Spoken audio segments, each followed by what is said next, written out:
ഈ വിജയ് ഒന്നും ഒരിക്കലും തമിഴ്നാട്ടെ മുഖ്യമന്ത്രി ആവാൻ പോകുന്നില്ല എന്നാണോ നിങ്ങൾ വിചാരിച്ചിരിക്കുന്നത്? എങ്കിൽ ഈ ഒരു വീഡിയോ ഒന്ന് കണ്ടു നോക്കൂ.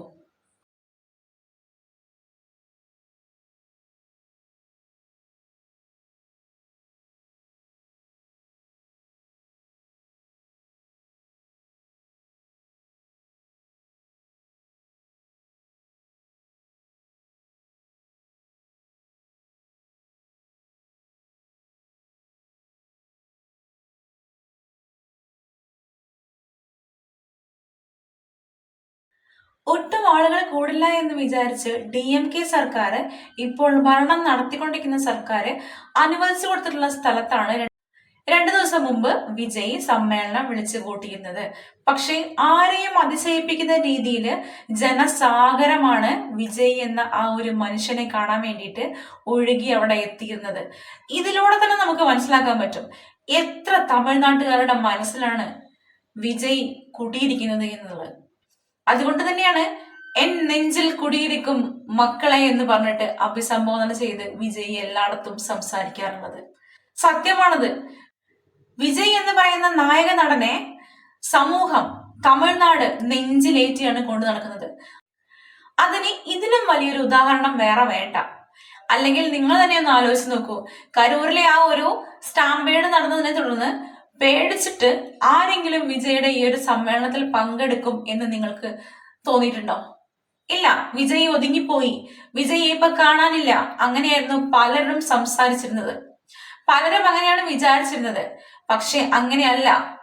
വിജയ് പൂർവാധികം ശക്തിയോടെ തിരിച്ചു വന്നിരിക്കുകയാണ്. DMK സർക്കാർ ഇതൊട്ടും പ്രതീക്ഷിച്ചിട്ടുണ്ടാവില്ല. ആ ഒരു മനുഷ്യന് വേണ്ടിയിട്ട് ഇത്രയധികം ജനങ്ങൾ ഇവിടെ തടിച്ചു കൂടുമെന്നുള്ളതും ഇപ്പോഴത്തെ സർക്കാര് വിചാരിച്ചു കാണില്ല. ഉറപ്പാണ്. നമ്മള് മലയാളികൾ തന്നെ വിജയ് എന്ന് പറയുന്ന ആ ഒരു മഹാനടനെ നെഞ്ചിലേറ്റിക്കൊണ്ടാണ് നടക്കുന്നത് അല്ലെ? അപ്പൊ തമിഴ്നാട്ടുകാരുടെ ഒരു കാര്യം പറയണോ? ഒരു നായക നടനും അല്ലെങ്കിൽ തമിഴകത്തെ ഒരു നടനും ഇത്രയധികം ജനപ്രവാഹം കൂടിയിട്ടില്ല ഒരു സമ്മേളനത്തിലും, അല്ലെങ്കിൽ ഒരു പൊതുപരിപാടിയിലും കൂടിയിട്ടില്ല. ആരെയും അതിശയിപ്പിക്കുന്ന, അമ്പരപ്പിക്കുന്ന രീതിയിലാണ് ഇവിടെ ജനസാഗരം ഒഴുകിയെത്തിയത് ഈ ഒരു വിജയ് എന്ന് പറയുന്ന ആ ഒരു മനുഷ്യനെ കാണാൻ വേണ്ടിയിട്ട്. അപ്പൊ തന്നെ അറിഞ്ഞൂടെ ഈ ഒരു വിജയ് എന്ന് പറയുന്നത് തമിഴ്നാട്ടുകാർക്ക് എത്ര അധികം പ്രിയപ്പെട്ടവനാണെന്ന്. മുഖ്യമന്ത്രിയാകും, ഉറപ്പുള്ള കാര്യമാണ്. വിജയ് എന്ന് പറയുന്ന ആ ഒരു മഹാനടൻ മുഖ്യമന്ത്രിയായി തന്നെ തിരിച്ചു വരും 2026. DMK സർക്കാർ നോക്കിയിട്ടുള്ള എല്ലാ ചതികളിലെയും കെണികളിലെയും കുരുക്കുകൾ അഴിച്ചുകൊണ്ട് ഈ ഒരു വിജയ് വീണ്ടും തിരിച്ചു വരും 2026. അത് ഒരു ഒന്നൊന്നര വരവ് തന്നെയായിരിക്കും. മുഖ്യമന്ത്രി ആയിക്കൊണ്ട് തന്നെയായിരിക്കും വരുന്നത്, ഉറപ്പുള്ള കാര്യമാണ്. കാരണം ആരും ഒരിക്കലും ചിന്തിച്ചിട്ടുണ്ടാവില്ല കരൂരിലെ ആ ഒരു സ്റ്റാമ്പേഡില് ഇത്രയധികം ജനങ്ങൾ മരിച്ചു പോയിട്ടുള്ളത് കൊണ്ട് വിജയ് മാളത്തിൽ കയറി ഒളിച്ചിരിക്കുന്നു എന്നാണ് പലയിടത്തെയും ന്യൂസുകൾ നമ്മൾ കണ്ടിരുന്നുണ്ടായിരുന്നത്. ഏറെക്കുറെ 80 ദിവസം, അതായത് 2 മാസം കഴിഞ്ഞാണ് വിജയ് ഈ ഒരു സമ്മേളനം വിളിച്ചു കൂട്ടിയത്. അപ്പൊ നോക്കണേ, ആ ഒരു കരൂരിലെ ആ ഒരു സംഭവം നടന്നു കഴിഞ്ഞിട്ട് നെക്സ്റ്റ് ആയിട്ടുള്ള ഒരു സമ്മേളനമാണിത്. അതില് ജനപ്രവാഹം, കരൂരിൽ അന്ന് തടിച്ചു കൂടിയതിലും കൂടുതൽ ആൾക്കാർ ഇതിൽ വന്നിട്ടുണ്ടായിരുന്നു. അപ്പൊ തന്നെ നോക്കണം, ആ ഒരു മനുഷ്യനെ നെഞ്ചിലാണ് കുടിയിരുത്തിയിരിക്കുന്നത്. ഒരിക്കലും അവിടെ നിന്ന് ഒരു കാരണവശാലും വിജയെ തമിഴകത്തെ ജനങ്ങള്, തമിഴകത്തെ എന്നല്ല തമിഴ്നാട്ടിലെയും മലയാളികളെയും ജനങ്ങള് ഈ ഒരു വിജയ് എന്ന് പറയുന്ന മഹാനടനെ നെഞ്ചിൽ നിന്നും ഒരിക്കലും ഇറക്കി വിടില്ല, ഉറപ്പുള്ള കാര്യമാണ്.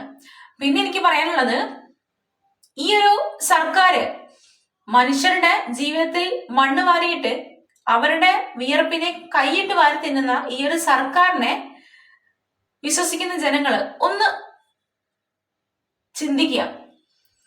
വിജയ് എന്ന് പറയുന്ന ആ ഒരു മഹാനടൻ എല്ലാ സുഖ ജീവിതങ്ങളും അവസാനിപ്പിച്ച് നിങ്ങൾക്ക് വേണ്ടിയിട്ട് സേവ ചെയ്യാനായിട്ട് ഇറങ്ങിയിട്ടുണ്ടെങ്കിൽ അതിലൊരൊറ്റ ഉദ്ദേശം മാത്രമേ ഉള്ളൂ: ജനസേവനം, ജനങ്ങളെ സേവിക്കുക. അതായത് തന്നെ ഇത്രയും അധികം, ഇത്രയും നാൾ, ഇത്രയും വർഷങ്ങൾ തന്നെ സ്നേഹിച്ചിരുന്ന ഈ ഒരു ജനങ്ങളെ സേവിക്കുക. അതിനു വേണ്ടിയിട്ട് ഒരു അവസരമായിട്ടാണ് ഈ ഒരു മുഖ്യമന്ത്രി പദവിയിലെത്താൻ വേണ്ടിയിട്ട് വിജയ് ശ്രമിച്ചുകൊണ്ടിരിക്കുന്നത്.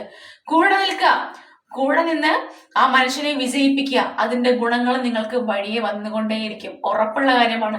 അല്ലെങ്കിൽ ഒരിക്കലും വിജയ്ക്ക് ഈ ഒരു വെയിലും കൊണ്ട് ഈ ഒരു കഷ്ടപ്പാടുകൾ അനുഭവിക്കേണ്ട ഒരു കാര്യവുമില്ല. ക്യാരവാനിൽ നിന്ന് ക്യാരവാനിലേക്ക് മാറി മാറിയുള്ള വിജയുടെ ലക്ഷറി ലൈഫ് വേണ്ടെന്ന് വെച്ചിട്ട് ജനങ്ങൾക്കൊരു സേവനമായിട്ട് ജനങ്ങളിൽ ഒരു ആളായിട്ട് മുന്നോട്ട് വന്നിട്ടുണ്ടെങ്കിൽ അത് നിങ്ങളെ സേവിക്കാൻ വേണ്ടി മാത്രമാണ്. തമിഴ് മക്കളെ, കുറച്ചെങ്കിലും ബുദ്ധിയും വിവരവും നിങ്ങൾക്കുണ്ടെങ്കിൽ ഈ ഒരു മനുഷ്യനെ വിജയിപ്പിക്കുക. അതിന്റെ ഗുണം നിങ്ങൾക്ക് വന്നുകൊണ്ടേയിരിക്കും.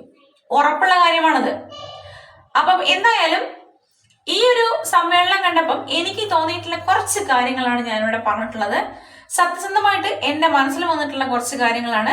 നിങ്ങൾക്ക് ഈ ഒരു സമ്മേളനത്തിലും വിജയുടെ രണ്ടാം വരവിനെ, തിരിച്ചു വരവിനെ എങ്ങനെയാണ് നിങ്ങൾ നോക്കിക്കാണുന്നതെന്നും ഒന്ന് കമന്റായിട്ട് രേഖപ്പെടുത്തിക്കോളൂ.